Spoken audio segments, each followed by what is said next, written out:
Novamente, sejam todas muito bem-vindas. Eu fico extremamente feliz em recebê-las aqui nessa noite, para que nós possamos conversar um pouco mais sobre a pedagogia sistêmica para a sala de aula, vivenciando. E nós temos aqui um meio que nos conduz, que é o livro da professora Mariane Frank, esse livro aqui. Tem que arrumar certinho para focar a câmera aqui. Você é um de nós, eu sempre gosto de apresentar o livro aqui ela conta, né, as experiências que ela teve na Alemanha e quando ela foi levando as constelações para a sala de aula.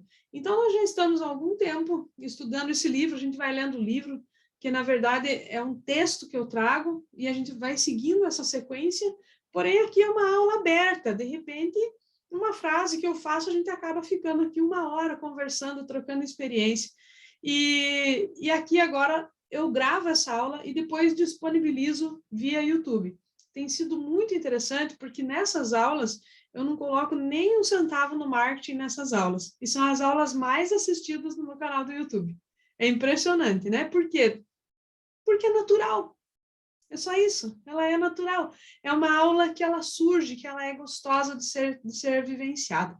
Então, vocês que estão aqui comigo ao vivo hoje, que possam tirar proveito, lembrando que sempre que você pedir a voz, vai aparecer você também aqui na gravação, então você me autoriza a ter o seu uso de imagem e de voz, né, aqui, e aí ela fica pública lá, você está me autorizando porque ela vai ficar pública no canal do YouTube, tá bom? Eu espero que isso não seja nenhum fator inibidor das minhas meninas aqui, minhas pupilas, tá?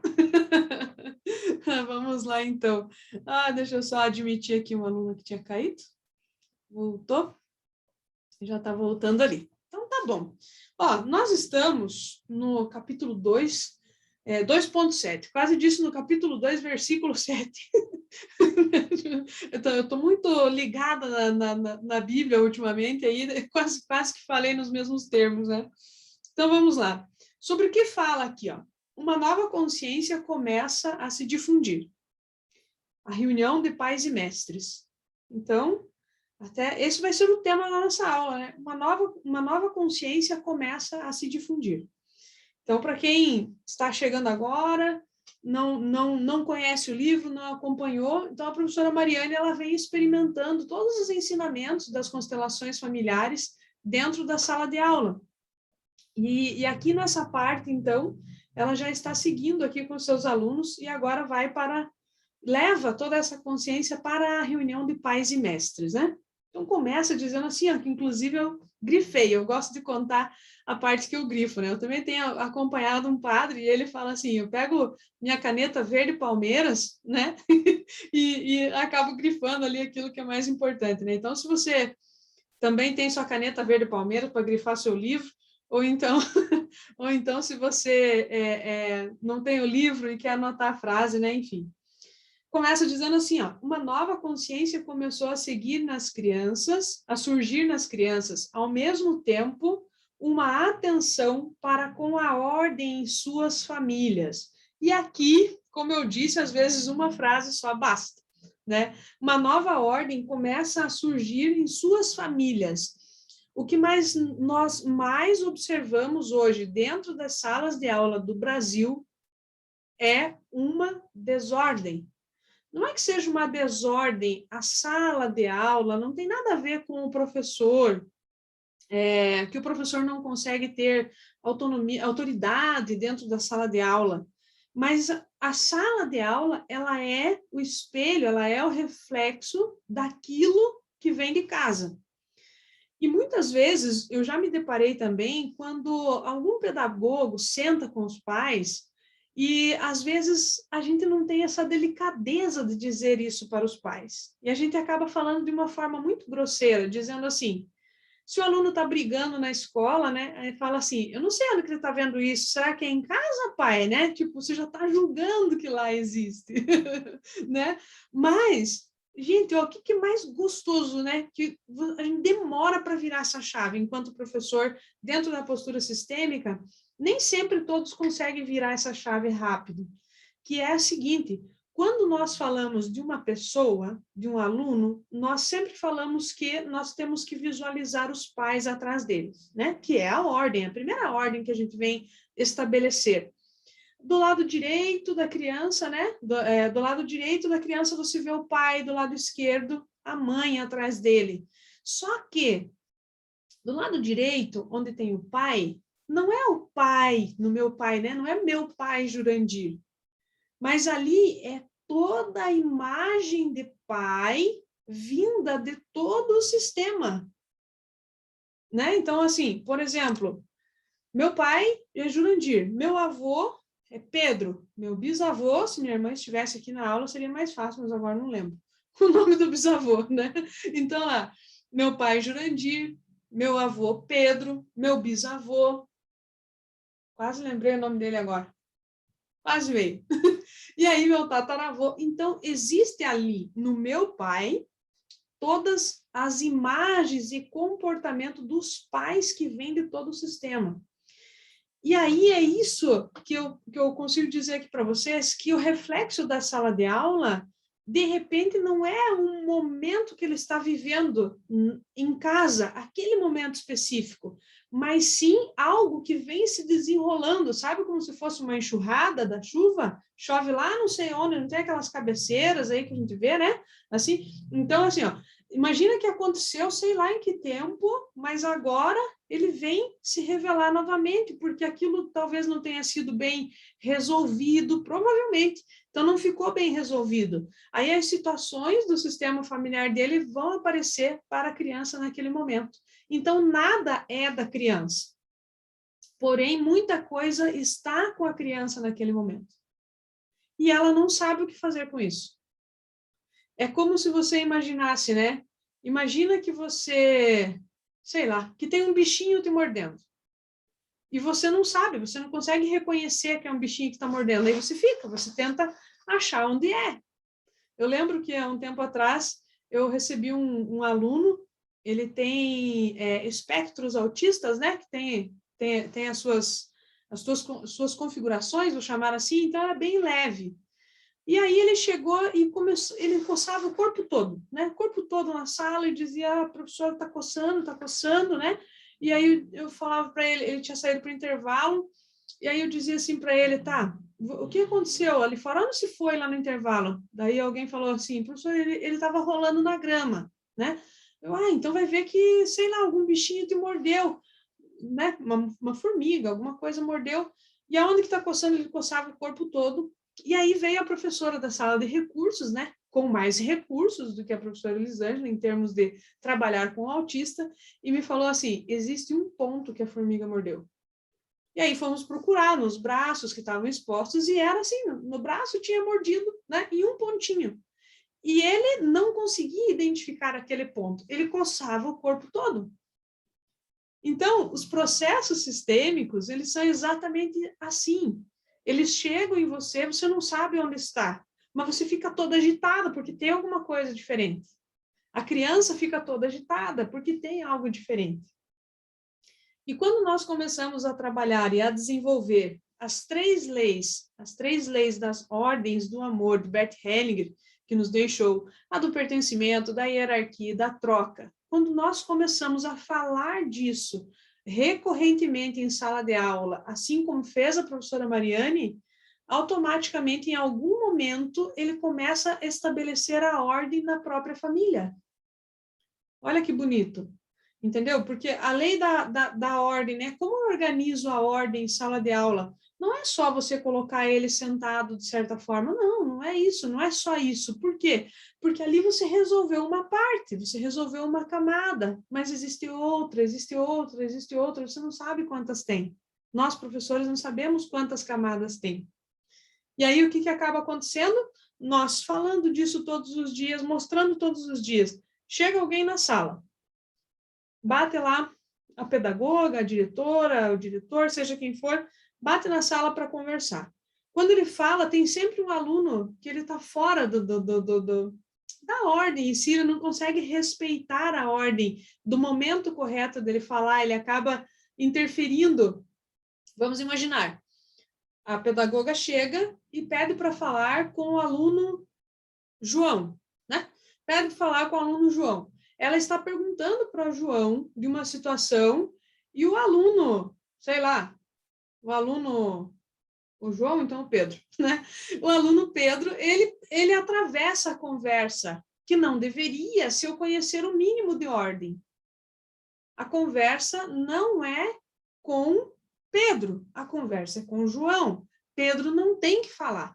Por mais que ele tenha mais elementos, ele tem que pedir a sua vez. Isso é ensinar a ordem dentro de sala de aula. E ao ensinar a ordem, e isso, veja bem, se nós formos pensar, essa ordem nós já vivíamos em casa. A maioria de vocês que estão aqui como professores, vocês sempre viveram isso dentro de casa, onde os pais diziam, criança não se envolve nesse assunto. Hoje em dia, nós percebemos que não existe mais isso.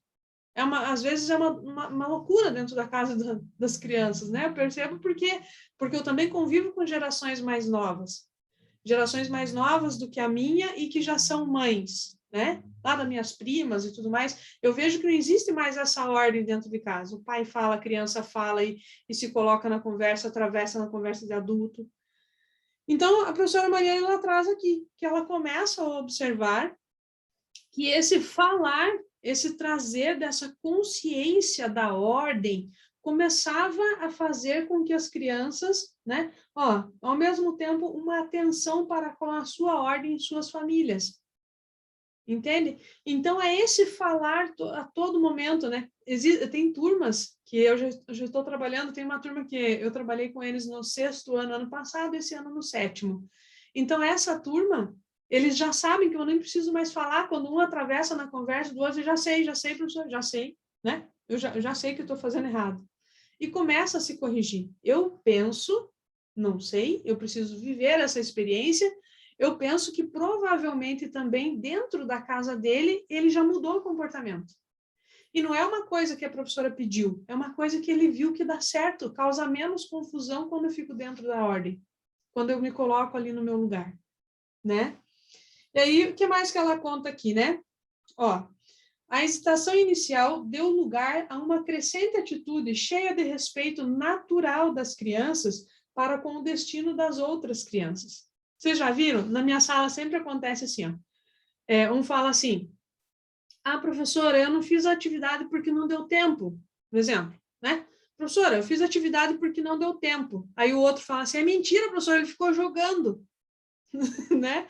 E aí, veja, tá certo isso? Porque isso, primeiro, ele é um julgamento.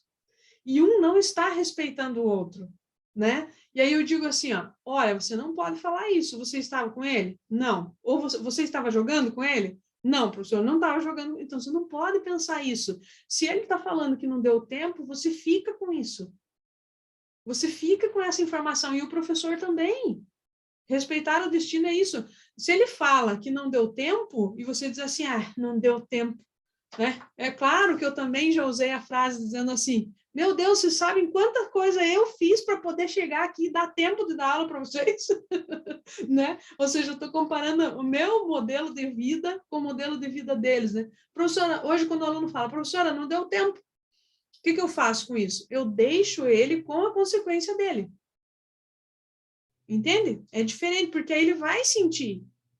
Porque aí ele também já sabe, hoje o meu aluno já sabe que se ele fala isso, professora, não deu tempo, ele vai assumir as consequências dele. Eu digo, que pena que não deu tempo. Porque hoje eu ia te dar a oportunidade de fazer isso e aquilo. Perdi a oportunidade com a professora. Porque não deu tempo. Então eu vou organizar melhor meu tempo. Mas são coisas que não precisam ser ditas. Você só fica com aquilo que é, fica com aquilo que ele falou. Aceite aquilo. Mas e se o aluno está tentando me enganar? E daí? Se o aluno está tentando me enganar, na verdade, em algum momento ele vai entender que ele não estava enganando a professora. Veja como é muito mais leve você ficar com isso do que resistir. Resistir e dizer, não é verdade. Por que você não fala a verdade? Veja se você já está dizendo que ele está mentindo. Um exemplo, né? Se a gente revida dessa forma. Entendeu? Então aí fica. Nossa, não vai adiantar, né? Não vai resolver. Com esse professor não vai ter jeito. Eu vou ter que começar a fazer atividade, porque eu estou perdendo muito com ela. Mas, na verdade, você está somente trabalhando a ordem e dizendo que você precisa seguir regras. É ordem, é ordem. Se você não fizer isso agora, né, enquanto pequeno, na educação infantil, no ensino fundamental, no ensino médio, o primeiro passo que você der dentro do mercado de trabalho vai te cobrar isso. Vai te cobrar ordem. E tem quantos aí que não conseguem se adaptar? E daí eu sinto muito, né? Outro dia eu dizia, na escola a gente tem que ter muito cuidado, porque assim como a gente pode acrescentar na vida dele, a gente pode tirar também. Ele estava indo tão bem, mas aí eu sou aquela professora que não ajudei ele a entender tudo isso da ordem. Deixei ele ditar a ordem, ou seja, a inversão de ordem, né? E ele pensa na vida que tudo é assim, porque está invertido em casa, entende? Então, são essas coisas aí que a professora Mariane foi ensinando, né? E aí, então, eles começaram a respeitar o destino do outro. Se o outro não quis fazer a tarefa, se ele não quis estudar, se ele não quis tirar a dúvida, tá tudo certo. Deixa ele com as consequências e aquilo que vai acontecer para ele. Respeita o destino dele. E os alunos começaram a falar por si só sobre divórcio, ou mesmo sobre a morte dos pais. Estavam atentos a incidentes trágicos ou perdas em suas famílias, assim como nas famílias dos amigos. Então, eles começaram a trazer aquilo que nós chamamos de trazer o lado mais humano. Hoje, nem sempre nós vemos os coleguinhas assim conversando sobre essas coisas, né? Se você for olhar, o que mais eles conversam? Eu sempre me refiro aqui à idade da adolescência, que são os alunos que eu tenho contato hoje, né? Então, eu percebo a conversinha deles durante o intervalo, é o jogo. E se é o jogo, é um outro fator que já entrou aí. Então, existem dois fatores, né? Existe aqui a família, existe aqui a escola, e entre essa família e a escola, algo tirou 100% da atenção deles, que é o jogo. Eu vivo num mundo paralelo dentro do jogo, não olho mais para a família, não olho mais para a escola. E depois ele vai se dar conta disso com mais de 35 anos. Porque aí porque ele precisa sofrer as consequências de tudo isso. Então ele foi para o mercado de trabalho, não deu certo, ele foi não sei para onde, não deu certo, ele fez várias coisas, fez várias tentativas, ele escolheu uma profissão, mas é uma profissão que deu errado. Normalmente é isso. Aí quando que o adulto cai uma ficha na cabeça dele que o tempo está passando, depois dos 35. Aí eu vou tentar consertar.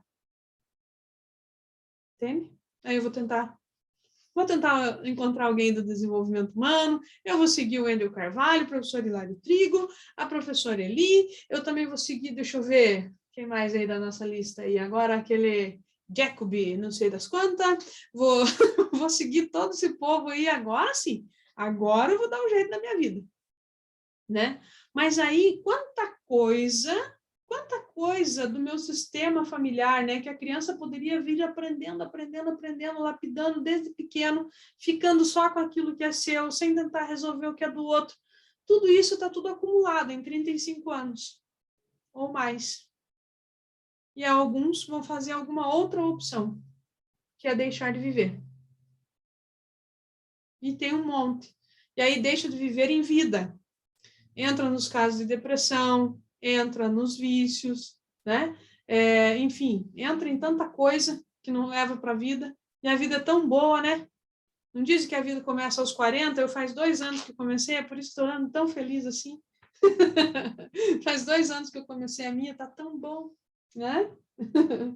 Ó, frequentemente falávamos sobre diferentes áreas sobre as quais, no jogo da família, havia tido seus efeitos, porque o jogo da família foi a forma que a professora Mariane chamou as constelações familiares dentro de sala de aula. Então, já que o aluno gosta do jogo, né, eu uso outras palavras para entrar na linguagem da criança.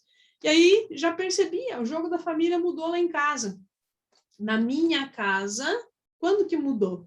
Eu tenho uma irmã mais velha. Né? Eu ia dizer que eu sou a filha caçula, mas eu não sou, porque tem um irmão que veio depois de mim e que precisou ser abortado. Né? Então, eu não sou a filha caçula, mas dos que estão em vida, eu sou a mais nova. Tá? Porém, muitas coisas que eu fazia, eu quebrava totalmente a ordem. Eu não respeitava a hierarquia, não respeitava a minha irmã. Então, porque até certo tempo, eu não era a Eli, eu era a irmã da Beth, que é minha irmã. Então, eu me apresentava assim, chegava em algum lugar e alguém dizia assim, quem é você? Eu sou a irmã da Beth. Eu não falava meu nome, eu falava que eu era a irmã da Beth. De repente, eu dizia, meu Deus, mas eu tenho que ter um nome, né? Eu tenho que parar de falar isso. Então, quando as pessoas me perguntavam, eu dizia, eu sou Elisângela, eu sou Eli. E comecei a tirar isso, mas a forma que eu fiz isso era uma forma que parecia que eu queria agredir a minha irmã, que era mais velha daí. Não era um respeito, era quase assim, não sou, eu sou eu, entendeu?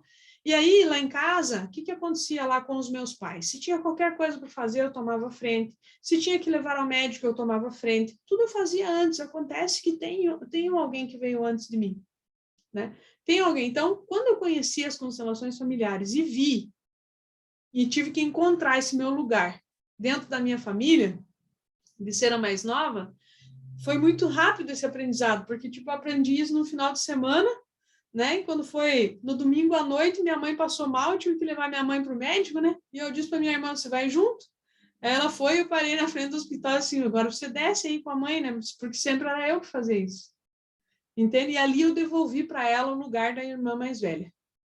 Então, o jogo da família, né, que são as constelações, faz você ter uma tomada de consciência rápida, desde que você a utilize. Isso é você aprender e fazer algo grande com aquilo que você aprende.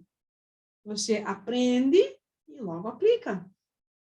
Isso fez um bem tão grande, porque foi nos colocando em ordem dentro de casa. Foi muito interessante viver esse processo. E aí, assim, ó, muitos dos alunos viram em si, em seus colegas de classe, um aumento no desempenho escolar. Então, ao trabalhar e colocar as coisas em ordem, ao trabalhar e colocar o seu sistema familiar em ordem, eles começaram a observar que o desempenho escolar estava maior. E eu quero dizer aqui para vocês que não basta só colocar em ordem. Primeiro, porque professor nenhum vai conseguir ajudar o aluno a colocar a sua casa em ordem, seu sistema familiar em ordem, se ele mesmo não se desenvolver e colocar primeiro a sua. Então, o professor precisa fazer as suas correções. Joia. Depois, o próximo passo, antes de falar também com seus alunos, você precisa gerar a conexão, o vínculo com o aluno, senão ele nem vai te ouvir. Você não vai conseguir ser exemplo para chegar lá. E é aqui, nesse ponto, que eu começo a trabalhar, então, as ferramentas sistêmicas que eu venho apresentando para vocês. Entende? São ferramentas que são simples. O que eu posso fazer para me conectar mais? Né? O que eu posso fazer para estar mais conectado com o meu aluno? E por muito tempo nós usamos isso de forma muito enganosa. Achar que conectar é dizer para o aluno assim, ó, a professora, ou pensar em ser assim, ó, eu preciso ser a professora amiga dos meus alunos. Não é ser a professora amiga, mas é ser a professora que está disponível. E não é disponível para sentar, conversar. Não, é disponível para se relacionar com ele da forma que ele é. Do jeitinho que ele é. Se ele é aquela criança que ele desperta mais, ele aprende mais rápido, eu consigo me relacionar com ele. Se ele é aquela criança que tem um outro ritmo, eu consigo me relacionar com ele também. Está tudo certo. Né? Eu consegui dizer isso para mim. Está tudo certo, eu continuo cumprindo o meu papel. Então, fazer esse vínculo, e às vezes você precisa de coisas muito, muito, muito simples. Muito simples mesmo. Por isso que a professora Mariane aqui começava a chamar os pais na escola, né? Porque quando você chama os pais e você olha nos olhos dos pais, você gera essa conexão com o pai. Talvez, se você tem filho, se você é mãe, né, que está aqui assistindo, talvez você já tenha percebido isso. Quando você percebe que alguém olhou para você nos teus olhos e se importou com o teu filho, meu Deus do céu, não importa se ensina muito, se ensina pouco dentro da sala de aula, você passa a admirar aquele professor. Você passa a admirar por quê? Porque você gerou com ele ali um vínculo. Né? Você conseguiu estabelecer esse vínculo. E quando você estabelece o vínculo com o sistema familiar dele, isso cola. Então, e é um desafio? É um desafio porque existem muitos professores que ainda não conseguem enxergar isso. Não conseguem. Eu não consigo enxergar os pais, a família, toda essa situação, ou eu acho que ser amigo o que está acontecendo lá na sua casa? Não é isso. É só daquele jeitinho que ele está ali. Eu recebo ele daquele jeitinho que ele está ali. Né? Sou carinhosa, sou amorosa. Consigo fazer isso. Essa semana ainda vou contar algo aqui para vocês. Eu procuro ouvir a homilia do dia e a partir da homilia do dia eu gero o primeiro stories do Instagram. Eu tenho feito isso, sei lá, umas 2 semanas talvez. Então eu estou gerando um stories escrito. Então de onde vem aquela inspiração? Vem da homilia do dia que eu ouço, eu sou cristã, tá bom. E na de ontem falava sobre o Padre Pio, né? E aí dizia assim, Padre Pio, existe algum atalho para a salvação? Né? E aí ele dizia assim, existe, você precisa amar Maria. Né? Dentro do cristianismo existe, você precisa amar Maria. E aí eu fico ouvindo a homilia e tentando fazer uma relação, né? Como eu posso usar isso dentro da educação? Porque se tudo isso não estiver interligado dentro de mim, não faz sentido. E aí eu ligo e escrevo lá, Eli, existe um atalho para a aprendizagem? Sim, sim, existe. Aprenda a amar a mãe. E aí eu complemento, e o pai também. Aprenda a amar a mãe e aprenda a amar o pai. E aí é tão difícil, né? É tão difícil, porque eu quero só entrar na sala de aula, eu quero dar minha aula, de preferência com bastante tranquilidade, que o aluno interaja comigo, que tire dúvidas e que dê respostas inteligentes, né? E sair de lá e feliz e sorridente. Não é só isso. Quantos sistemas existem ali dentro? Então, nós precisamos aprender a amar os pais. Não é só ver. Agora eu entendi que não é só ver quem está ali. Porque também lá Deixa eu aceitar aqui um rapaz aqui, que esse aí vai gostar de falar na aula hoje. Esse rapaz está entrando aí, ó. Deixa eu ver que ele acho que não conseguiu habilitar o áudio dele lá. Não está me ouvindo. Já caiu também. Então, assim, ó. Nós somos, o ser humano é aquele que precisa ver. Eu preciso ver os pais aqui. Depois que eu ver, eu preciso amar. Ou eu não consigo amar sem ver. Olha que relação que nós temos que treinar. Ame sem ver. Simplesmente ame. Né? Não é fácil, Eli, não é fácil. Muito bem.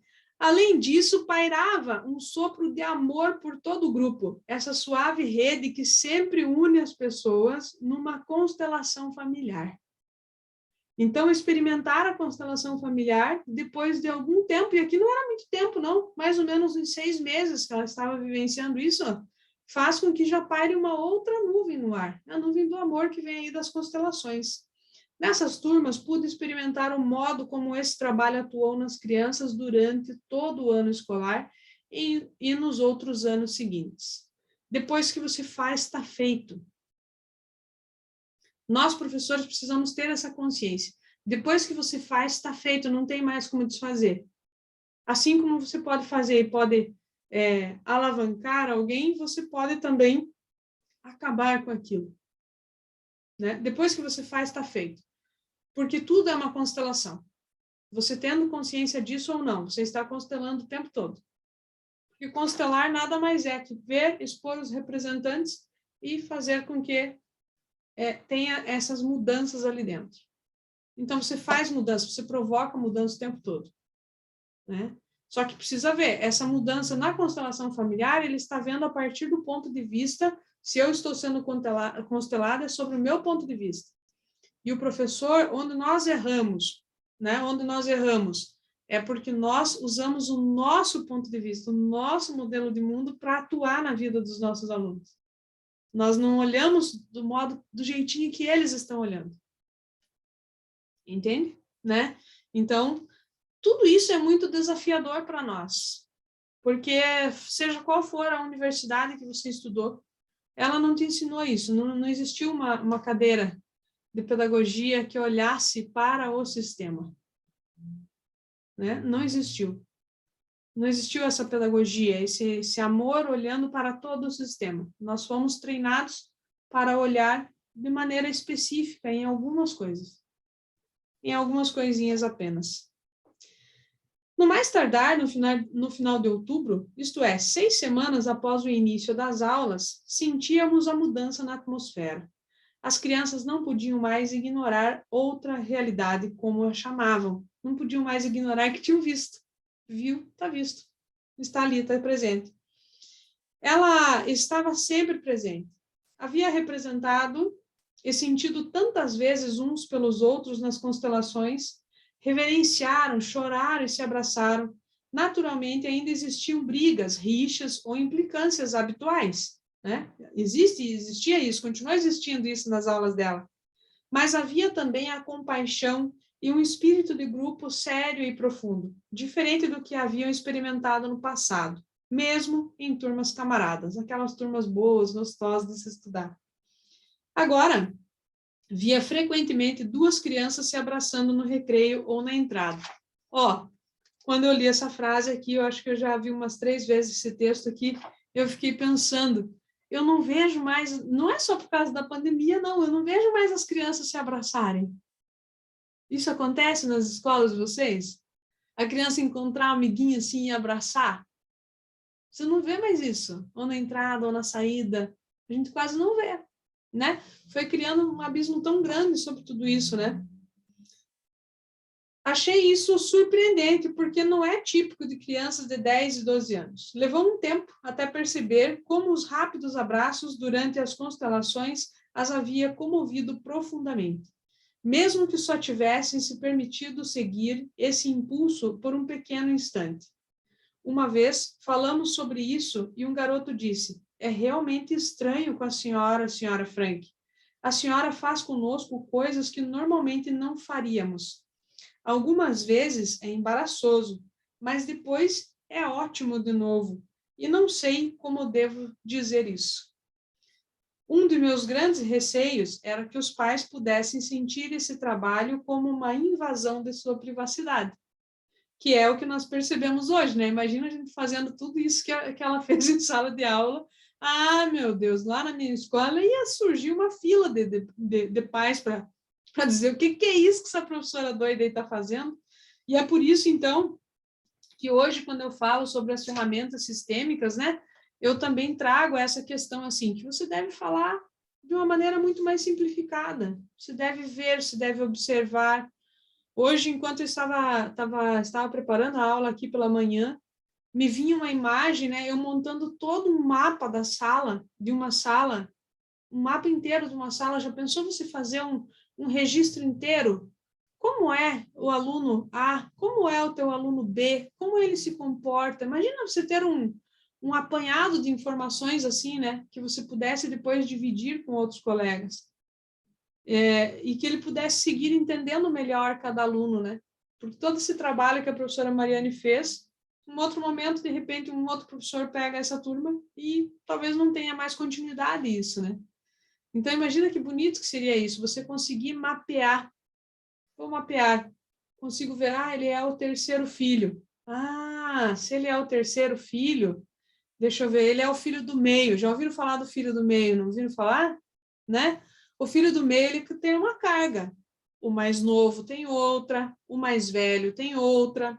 O filho único, e aí a professora Carla está aqui, eu sei que ela tem um filho único, ela sabe que para ele é muito mais difícil, porque ele tem que viver o papel dos 3, ser o mais velho em alguns momentos, ser o do meio em outros, e ser o mais novo em outros.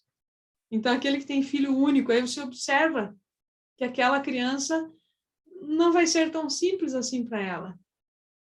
Porque, às vezes, ela está mais tendenciosa a ser o filho mais velho, mas ela também é o mais novo. E, de repente, ela poderia ser o do meio, né? Então, o filho único tem essas coisas. O filho mais velho, ele sempre vai ter um peso sobre ele. Porque tudo ele tem que fazer primeiro mais corretamente.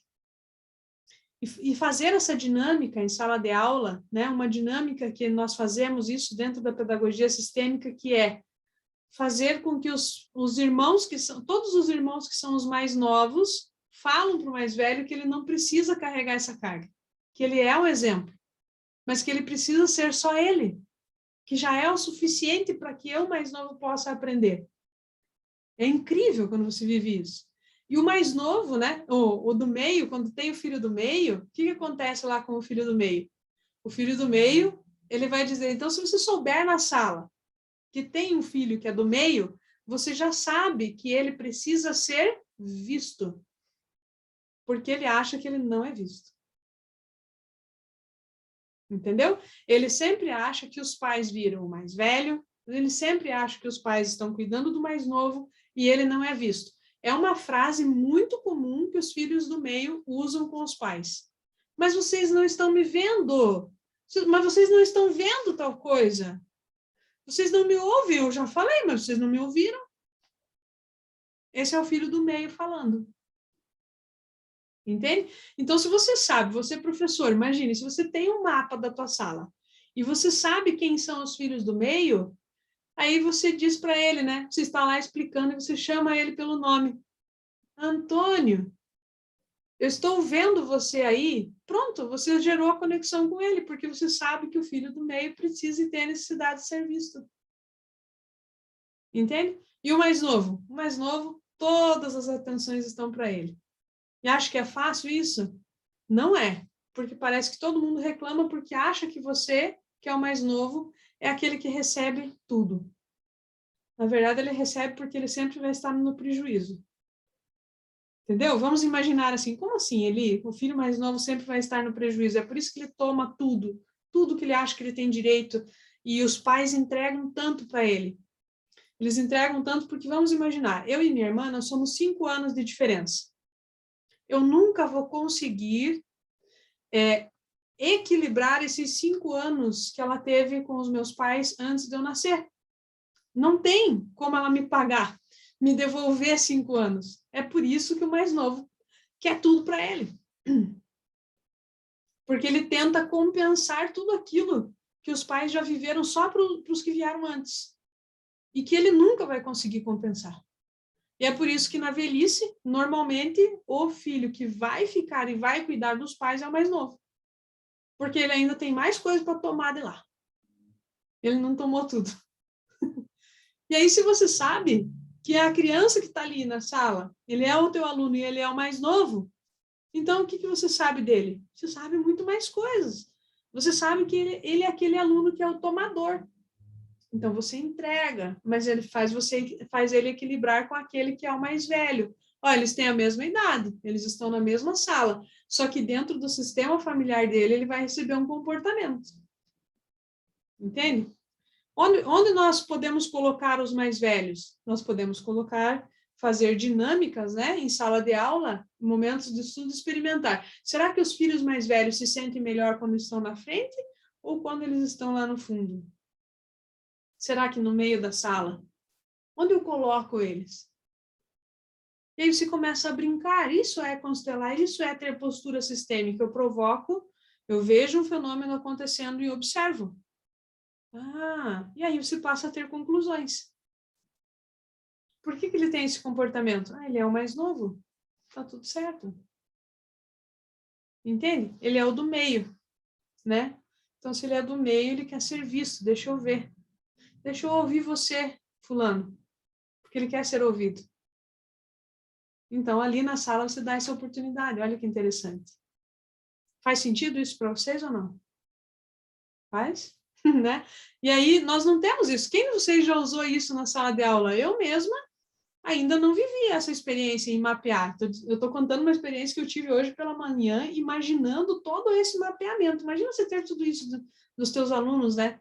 Imagina uma escola 100%, que trabalha 100% com a pedagogia sistêmica, onde você, ao mudar de turma, você recebe um dossiê. E aí você já sabe, esse é o aluno mais novo, esse é o aluno mais velho, né? Como que eu trabalho com ele? E tudo isso foi permitido devido a esses estudos aqui que a gente vem fazendo. Na próxima aula, nós vamos trabalhar sobre a inclusão dos mortos.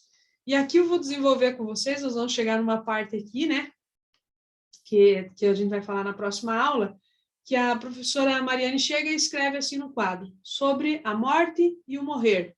Ela só escreve isso e as crianças pegam suas folhas e começam a escrever uma redação, um texto sobre isso. É a frase sistêmica. Ela faz a frase sistêmica sobre a morte e o morrer e não fala nada.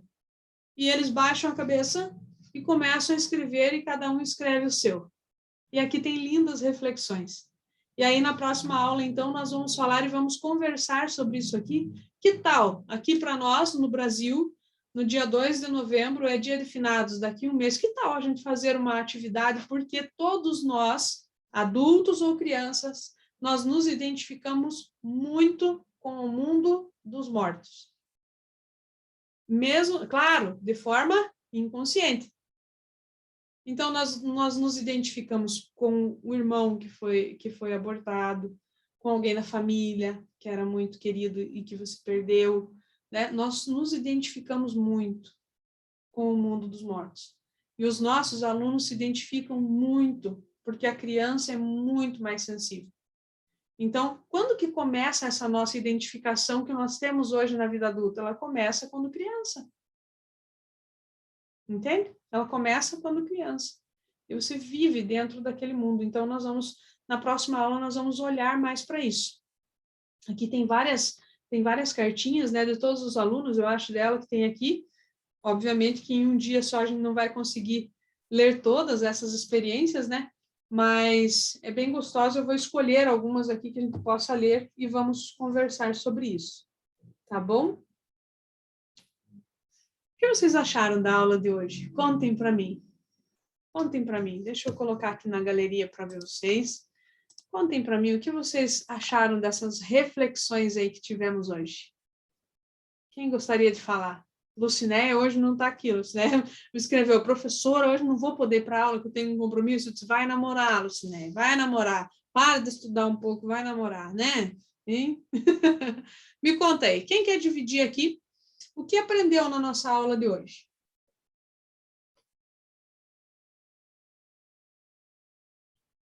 Meu Deus do céu, que demora para achar onde que é a mãozinha do Zoom. Fala, Carla.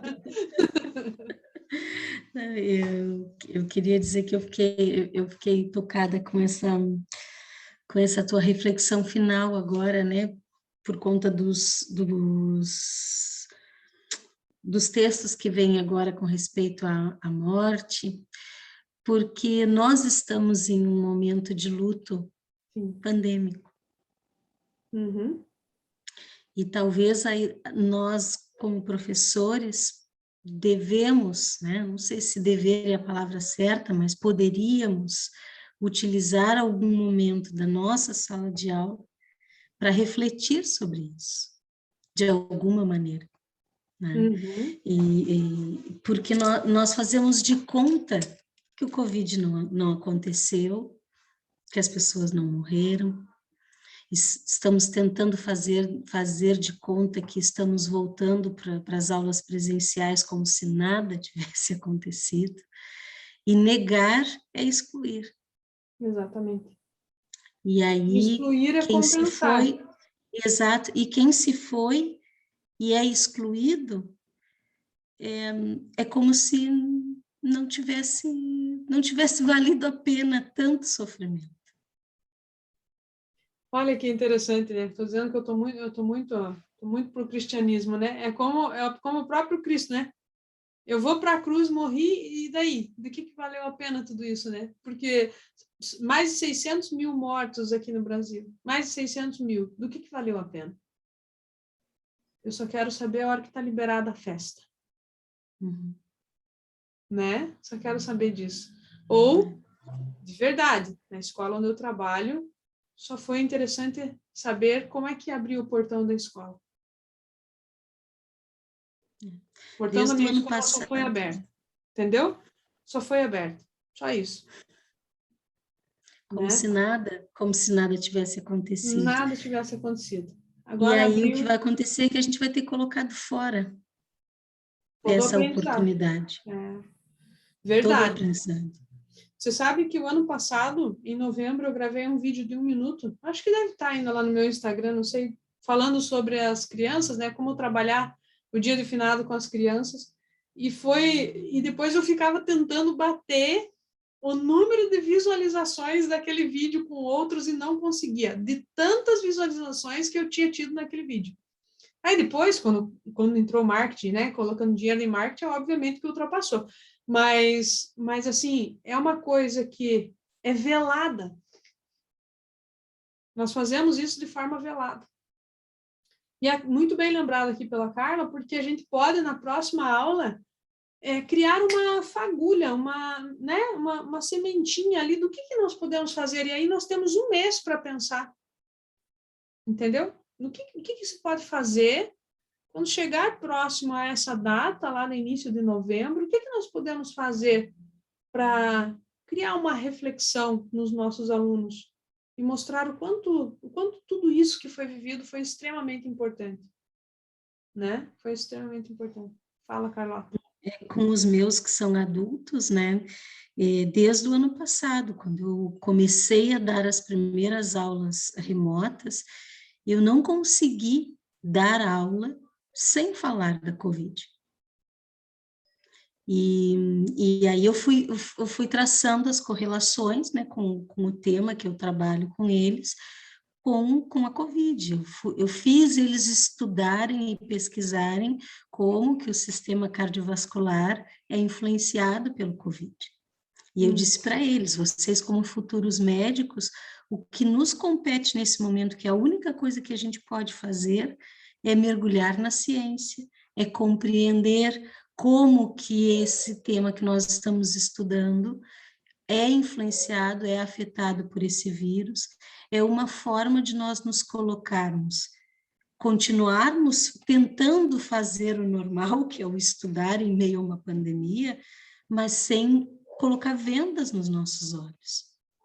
E eu coloquei em honra a quem está indo, em honra a quem está se indo, né?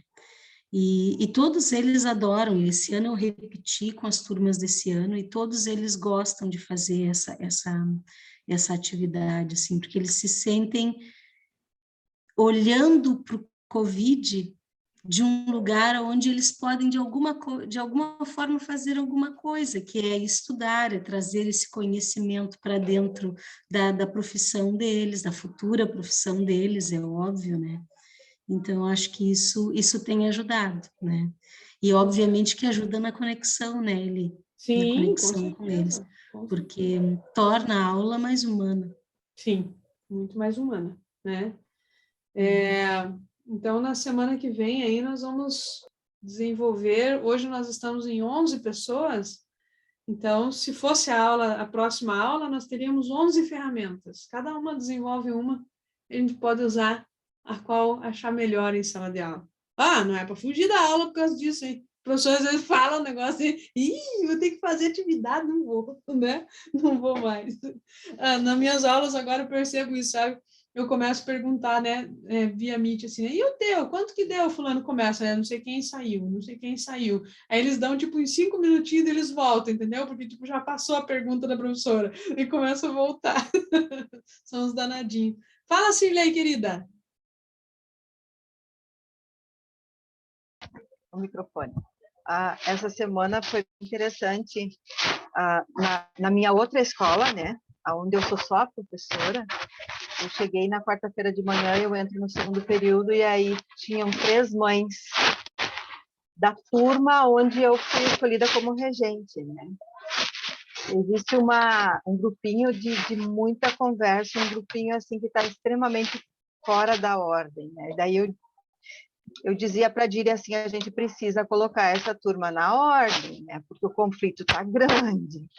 E aí, quando eu cheguei na escola, as 3 mães estavam na sala da direção e a gente foi para a sala dos professores, né? E aí a gente só escutava a conversa e o choro da mãe das meninas que estava com o maior embate com as professoras, né? E aí nós fomos todos os professores chamados então para conversar com essas mães. E quando a gente entra, né, eu senti aquela mãe, ela estava assim beirando quase que um desespero, porque ela dizia assim, isso não é a minha filha, né? Mas a resistência vinha dela também, a mãe também, a gente sentia que tinha a mesma resistência da filha, né? Claramente, né? A lealdade ao sistema ali era nítida, né? E daí eu disse, mas é só uma questão assim, a escola, nós enquanto escola, eu disse, a gente precisa restabelecer a ordem, porque ela precisa saber que ela precisa respeitar os professores, porque quando ela vai sair daqui, ela vai ter que respeitar o chefe, ela vai ter que, em casa, ela precisa respeitar a família. Aquela mãe fez assim para escutar, né? E aí ela enxugou as lágrimas e conseguiu argumentar e conseguiu falar alguma coisa, né? E aí, no dia seguinte, eu entrei, daí a direção pediu, então, que, como regente da turma, né, eu fizesse o espelho de classe, né? Daí é óbvio que eu ia aproveitar a oportunidade e botá-los na ordem. Sim. E aí, de novo, né, todo mundo ficou assim, porque casualmente, né, o grupinho que era para separar, né, porque estava conversando demais, porque estava perturbando demais a ordem da sala de aula, né? Casualmente elas ficaram próximas, né? Porque a ordem seguia aquilo ali. Daí eu disse, ó, ficou assim. E no momento, daí eles questionaram, mas prof, por quê? Da onde que saiu isso? Por que tem que botar, por que isso, né? Eu disse, olha, existe um estudo, eu fui fazer uma pesquisa, existe um estudo de que quando a gente coloca os alunos na ordem, o trabalho rende melhor, é diferente. Mas aonde isso? E daí eu disse, eu fiz uma pesquisa, eu estudei, eu aprendi, e daí falei de você, falei do Bert Hellinger, né? Existe a lei da ordem e a gente vai fazer uma experiência, vamos ver o que dá. Daí, conforme eu fui colocando, existia assim uma resistência, né? E eles foram indo e foram sentando no lugar e foram automaticamente assim acomodando. E eles não questionaram mais. E o grupinho que antes perturbava, né, seguiu no mesmo sistema, né? Eles se colocaram na ordem e a aula andou. E aí, com isso, daí eu só tenho uma aula, um períodozinho, né?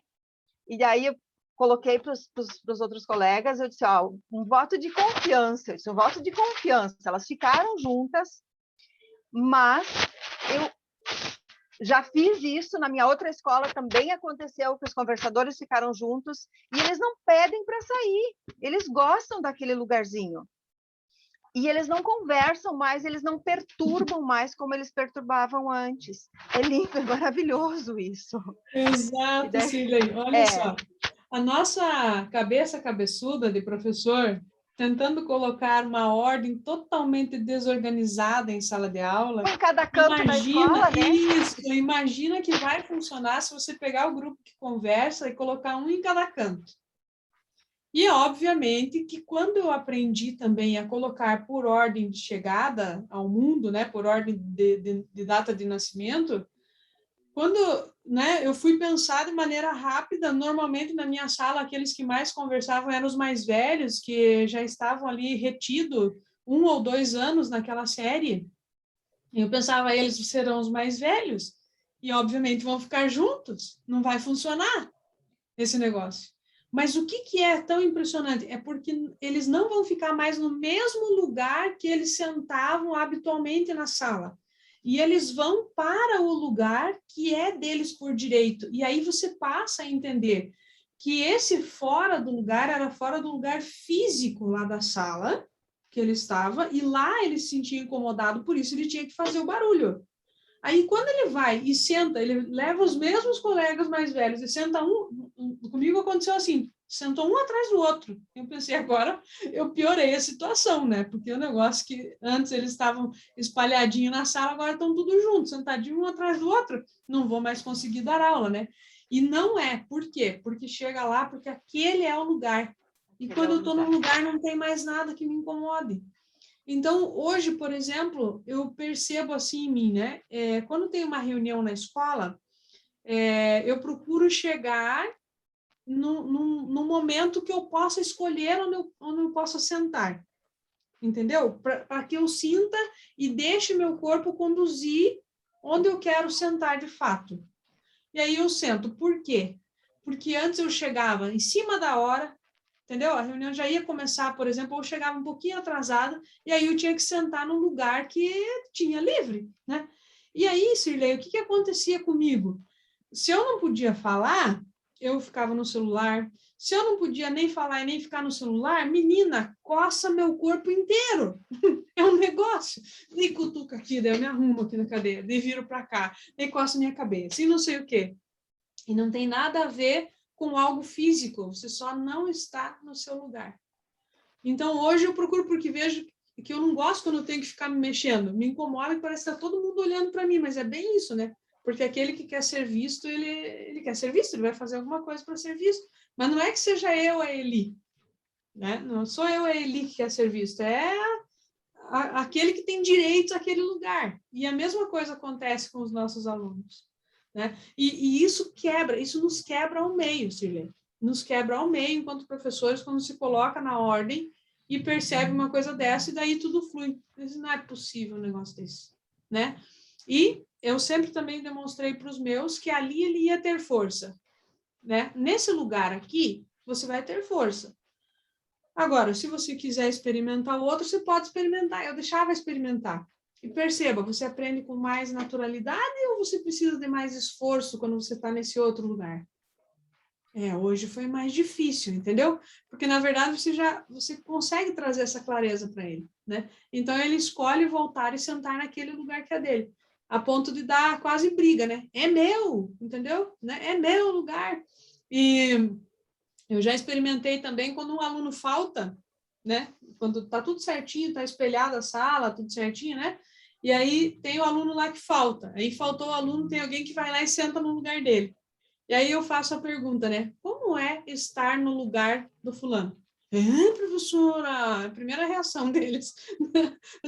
Não, mas me conta, porque hoje você está respondendo por ele. Como é? Não, professor, eu vim aqui só um pouquinho, só para enxergar melhor o quadro aqui, ó, mas já estou voltando para o meu lugar. Eles não querem ficar no lugar do outro. Eles não querem, não se sentem bem. Então, parabéns, porque é só depois que você experimenta e observa que você vai poder ver o quanto isso realmente traz resultado. Né? Exato. Traz muito resultado. Parabéns. E sempre a gente vai compartilhar a mãe isso. Também, no momento que a primeira palavra que eu falei, né, foi um elogio para a força que a filha dela tem. Ela tem uma força imensa. E a gente precisa trazer essa força para o lado do bem.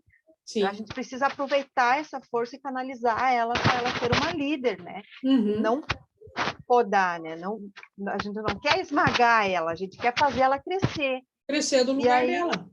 Exato. Né? Crescer do lugar dela. Foi uma experiência. Travou a internet da Cirlei lá. Ela ficou assim, de ladinho. Travou aí, Cirlei, aí. Tinha travado um pouquinho. Certo, Cirlei? Gratidão aí pela sua contribuição. Gratidão, você. Fala, Gil, querida. Então, Eli, o que me chamou a atenção é que você falou ali no início, né? Até eu anotei aqui que a consciência da ordem faz emergir um respeito, uma compaixão e um respeito de grupo, né? Eu não sei se vocês percebem, mas eu tenho percebido muito que os adolescentes, eles parece que perderam, né, a compaixão pelos outros, não têm se colocado mais no lugar do outro. Então, é uma coisa que preocupa bastante a gente, porque toda vez que eles parece que ficam ausentes, né, sem se importar, o comportamento deles também vai piorando. Era isso que eu queria falar, assim, que eu sinto que eles estão muito distantes, assim, não tem mais compaixão, não tem mais sentimentos, dá impressão, sabe? Nada abala eles, nada abala, né? O que me chamou a atenção também, um dia eu estava num velório, e aí uma criança de 9 anos, né? Apesar da criança não tem essa consciência, né? Ela falou assim para a mãe dela: nossa, que chato, né, mãe? Não tem lugar para brincar. não entendeu nada, né? A cachorrada aqui em casa começou a desligar o microfone. Tá bom. Nós temos vivido isso eu costumo dizer que desde essa geração, que é uma geração do descartável, é a geração do descartável, a começar pelas fraldas. Você não usou uma fralda descartável e nenhuma de nós que estamos aqui. Então, a partir do momento que desde a fralda começou a ser descartável, muita coisa começou a se tornar descartável, na minha opinião. Então, é a embalagem que se tornou descartável, era a Coca-Cola, que antes era retornável, que agora não é mais, tudo é descartável. Eu uso na medida que supre a minha necessidade, só a minha necessidade, e depois é descartável. Entende? E isso também tem a ver com evolução. Só que também nos preocupa nesse sentido humano. O quanto eu sinto por essa dor, né? Pela dor que alguém está passando, essa questão de ter empatia. Então, são coisas que nós, aos poucos, nós temos que inserir, mas não inserir na postura de vítima, e sim de observador. Observem que isso está sendo difícil para ele. Observe que isso, né? Então, por exemplo, uma semana atrás, nós tivemos uma colega, né, na escola, onde o pai estava hospitalizado com Covid, foi entubado. Aí você tenta ter empatia por aquela professora, sua colega, e ao tentar ter empatia, você sente, meu Deus, se fosse comigo, eu não teria estrutura psicológica para estar dentro de uma sala de aula, né? Assim como ela estava afastada. E aí, nas turmas que eu dou aula, ela também dá aula, nas turmas do 7º ano, lá eu fiz um momento com eles. Entendeu? Esse momento, como você acha que está sendo esse momento para a professora X? Não precisa responder para a professora. E como você gostaria que ela estivesse se sentindo agora, se você pudesse falar algo para ela? E aí eu deixava assim eles quietinhos, assim, uns 30, 40 segundos, sei lá. Daí eu dizia, gratidão por esse momento você ter tido amor e compaixão por outra pessoa. Você sabia que quando a gente tem compaixão pelo outro, essa compaixão volta para nós? Você está se sentindo melhor agora? Professora, veio uma sensação gostosa. Foi isso que ela recebeu, essa sensação gostosa. Entendeu? E aí, então tá bom, foi isso, gratidão, você experimentou gratidão pela professora. Agora vamos seguir. Então, hoje a aula tal, vamos falar de tal coisa, entendeu? Então, aos pouquinhos, nós podemos trazer, né, essa proximidade. Fala, Gil. Era exatamente sobre essa situação que eu não quis expor, né? Sim. Que a gente sente que eles gostam de ter aula vaga e não se preocupam se a outra pessoa está sofrendo, ou se preocupam em mandar energia positiva para ela, né? Então, a gente sempre fala, vamos mandar bastante energia positiva para a professora, que ela está passando por um momento difícil. Essa fala eu tenho com eles, né? Uhum. E eu acho que dá resultado, aos poucos, né? Os resultados virão. É aquela coisa, é igual aquela metáfora que fala, né, que o passarinho vai buscar água lá no rio, no mar, e para apagar o fogo que está acontecendo na floresta, né? E alguém questiona ele e diz assim, mas você nunca vai conseguir apagar. Entendeu? E aí o que ele fala, né? Ele diz assim, mas eu estou fazendo a minha parte. Entende? Então, nós precisamos entender que nós estamos fazendo essa nossa parte. É isso também que eu tenho trabalhado com o professor, né? Nós estamos fazendo a nossa parte. É o melhor que nós estamos entregando nesse momento. Mas que não fique sombras de dúvida disso. Não tenho dúvida disso. Esse é o meu melhor que estou fazendo.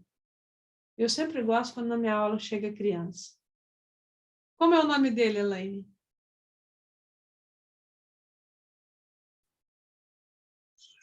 O nome dele é Pedro Henrique. Pedro Henrique. Ainda quando você entrou, eu falei, nossa, Pedro Henrique, eu acho que é algum aluno meu, né? Porque é mais difícil vir homem aqui para nossa aula. E eu tenho um aluno, Pedro Henrique, daí eu vi que você mudou lá o nome. Tudo bem, Pedro, com você? Quantos anos você tem, Pedro? 7? Eu tenho um Pedro Henrique que eu amo muito, que tem 10 anos. Que legal, Pedro. Um abraço. Tchau. Tchau. Elaine, gostou da nossa aula? Sim, bastante. Nossa, eu já faz tempo, né, que eu quero participar e sempre coincide com os horários do futebol dele. Ele acabou de chegar do futebol. Uhum. E aí eu Teve um nunca outro dia consegui. que você assistiu um pedaço de lá do jogo, né? Isso, Verdade. exatamente. E aí acabou minha bateria do celular, eu não consegui acompanhar, gostei bastante. Me chamou bastante atenção quando você falou, né, sobre a questão dos irmãos, né, a ordem dos irmãos, o irmão do meio. E eu tenho um espaço de reforço escolar e eu percebi que nesse espaço eu tenho 2 alunos, né, que faz reforço e tem muita dificuldade. E aí um dia eu propus para os pais, né, ir até lá e eu fazer um movimento com eles, né? Uhum. E aí eu coloquei os pais, coloquei o irmão, o primeiro filho, né, o do meio e o caçula. E o caçula me chamou muita atenção porque ele tem o autismo. Então, ele era uma criança que não ficava parado, e os pais falaram, né? Falou assim, nossa, mas acho que não vai ter como levar, porque ele não vai participar, ele, né? Ele é muito agitado. Eu falei, eu sei disso, mas pode trazer, não tem problema, eu já sei disso. E aí levou. Daí a gente, né, fechou o máximo possível de espaço para ele não ficar muito disperso, né? Uhum. E aí, a hora que eu coloquei em ordem, pai, mãe, os irmãos, sem ninguém falar nada para o caçula, que tem o autismo, ele entrou no lugar dele. Sim. E eu achei muito bacana, porque, assim, os pais ficaram assim, ele parou, ele literalmente E parou. para. É. E aí eu fui, brinquei com ele, falei, que legal você aqui, como que é estar aqui, né, nesse lugar. E ele falava comigo, e os pais falavam assim, ele não se comunica, Elane, ele não fala com ninguém. E os pais, assim, bobos de ver que, sem ninguém falar nada, ele entrou no lugar dele, ficou ali enquanto a gente estava fazendo um movimento. Uhum. Só que o irmão do meio e o primeiro filho, o mais velho, eles queriam estar no lugar do irmão. Por quê? Porque ali, naquele lugar do irmão, era o melhor lugar. Porque ali O eles irmão não poderiam tinha ser vistos. responsabilidade, o irmão não tinha responsabilidade, o irmão não era cobrado de nada, o irmão não tinha que fazer nada. Então, o primeiro filho, ele não gostava de estar no lugar dele. E o do meio, ele falava assim, aqui é bom, mas aqui é melhor. E era do irmão, o caçula. E Uhum. tanto do meio quanto o mais velho, eles desejavam o lugar do irmão caçula. Uhum. E o caçula não queria sair do lugarzinho dele. Sim. Foi Ó, muito... todas essas experiências, quando eu já coloquei, né, os alunos em seus devidos lugares, todos os alunos com algum tipo de diagnóstico, de alguma especialidade, seja autista, seja qual for, todos eles sentam no mesmo lugar que eles escolheram anteriormente, sabe? Essa escolha do aluno, aí você faz e vira e coloca em ordem do nascimento e ele fica lá, lá naquele mesmo lugar, devido à sensibilidade deles, né? E essa questão dos irmãos do mais velho e do meio quererem estar naquele lugar porque eles gostariam de ser vistos. E essa questão porque ao mesmo tempo quando o irmão mais velho e o do meio não aceitam o lugar deles, existe uma compensação. Quem compensa? Mais novo. E por isso toda a agitação. Estão querendo tomar o meu lugar. Se querem tomar o meu lugar, eu preciso fazer alguma coisa, nem que seja me abanar. Foi muito interessante. Foi uma experiência. A hora que você falou, eu falei, nossa, olha, assim, foi muito interessante e a forma com que repercutiu também, né? Porque depois o primeiro filho, ele deu uma surtada, assim, sabe? Ele conseguiu colocar para fora o que ele estava sentindo há muito tempo. Uhum. Ele conseguiu verbalizar, porque ele via tudo, ele conseguia enxergar tudo, e ele segurava, ele guardava tudo aquilo para ele. E aquilo era muito sufocante.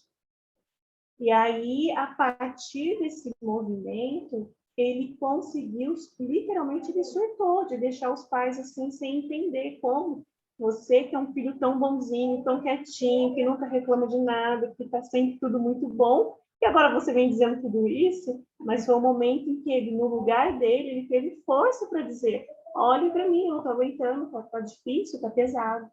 Que legal. E a sala de apoio, ela nos permite isso. Eu sou professora de sala de apoio há anos, e eu venho experimentando muitas coisas das questões sistêmicas dentro da sala de apoio, da qual eu tenho mais liberdade.